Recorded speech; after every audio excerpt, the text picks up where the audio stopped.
Later in the show. But now, let's get back to socialism and the fact that we can't possibly afford it. On CBS, Bernie laid out his laundry list of programs that he would enact as president. Bernie?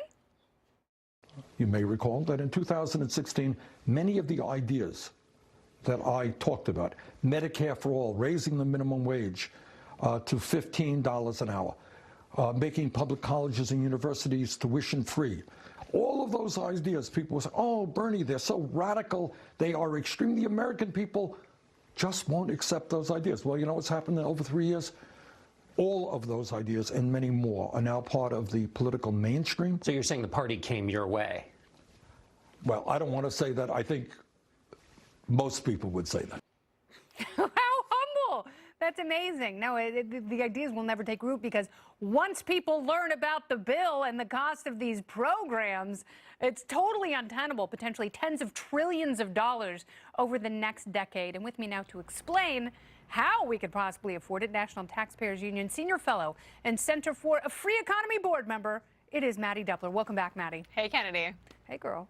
So I don't understand how you begin to propose paying for this stuff. What has to happen to the corporate tax rate, to the sales tax, and expenditures in other areas? Listen, the only reason that Bernie Sanders is now going full throttle on these ideas is because he has realized that they no longer have to explain how to pay for them. That's one of the things that AOC has done to this debate. She has made it seem fantastical that you would even try to make this math add up, because the math doesn't work. It's racist if you ask how much something costs. The math doesn't work. You look at something like Medicare for All, we've got both liberal and conservative analysts who have said this thing's going to cost over $32 trillion over the next 10 years. Some of these proposals, like Elizabeth Warren's wealth tax, AOC's 70% marginal tax rate, none of those things even come close to raising that type of money. And a lot of times you hear from Bernie and other politicians about how, well, other countries do this. Why can't we do free Medicare or free health care and free child care? Other countries do it. Why can't the United States? What they're not telling you is that other countries levy huge tax burdens on their middle class to pay for them. They do so in the form of a consumption tax or a national sales tax, which would be completely unpalatable here in the United States. The Democrats want you to believe that only the rich can pay for this, whereas the math shows that the rest of the country is the one that's going to be footing the bill. There's no other way.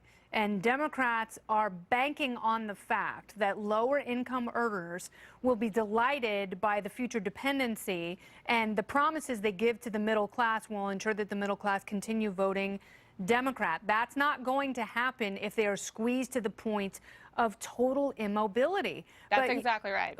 And what would, you know, and also they offset the costs of some of their insurance and nationalized health care with cost sharing, which a lot of people don't talk about. And they also don't have the same kind of military expenditures, not to mention the redundant programs we have in this country. Well, not to mention, too, that we're a country of over 300 million people. We're the most diverse country on earth. A lot of these other countries are pretty monolithic in their needs and their populations. Completely different story here in the United States, which is a benefit and a feature of this country, not a flaw. But it means our public policy has to be different. You know, my friend Brian Rydell over at the Manhattan Institute has done great work on this. He said if you looked at 100% of business profits, that's corporations, that's small businesses here in the United States, if the government confiscated all of those, it still wouldn't be enough to pay for the spending that is being proposed under a Bernie Sanders regime. So if you double the corporate tax, not even if you double it, if you take it all the way up to 100%. Oh, my God.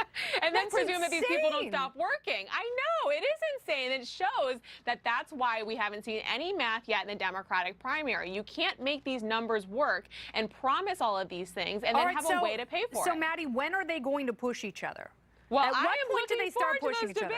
Kenny, those debates are going to be great. We should get together and get some popcorn ready, because having all of those people up on one stage trying to promise the same thing without having an explanation as to how you're going to pay for it, it only takes one candidate like an Amy Klobuchar to say, listen, we can't make these unreasonable demands on the United States. Americans are smarter than this. We can explain to them in a reasonable manner what public policy looks like without pretending that we don't have to pay for it. The bill will come due, and taxpayers know they're the ones who are going to be holding it.